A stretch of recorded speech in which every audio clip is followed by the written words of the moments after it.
السلام عليكم ورحمة الله وبركاته. رب اشرح لي صدري ويسر لي أمري واحلل عقدة من لساني يفقهوا قولي صلى الله عليه وسلم.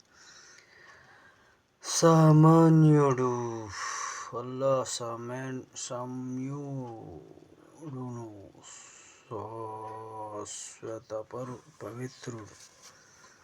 అల్లా శాశ్వతముగా నుండువాడు. అల్లాహ్ సప్తకాశాలను సృజించినవాడు. అల్లాహ్ సకల లోకాలకు ప్రభువు. అల్లాహ్ సృష్టి వ్యూహాన్ని రచించేవాడు.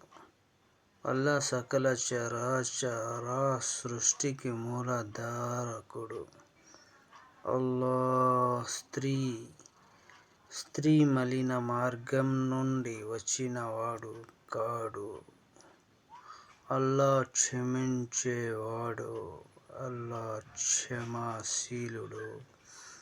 అల్లాహ్ క్షమాగుణం కలవాడు.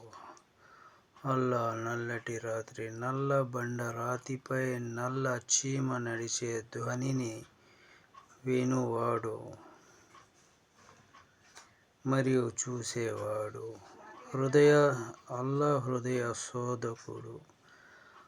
అల్లాహ్ భూచరాల జలచరాలు గాలిలో ఎగిరే పక్షులకు ఆహారాన్నిచ్చువాడు. అల్లాహ్ సృష్టికర్త. గుణగణాలు వ్రాయడానికి మన కలలు, మన సిరాలు, మన కాగితాలు, మన జీవితాలు తరిగిపోతాయే కానీ పూర్తి కాదు. అస్సలాము అలైకుం వరహమతుల్లాహి వబరకాతుహు.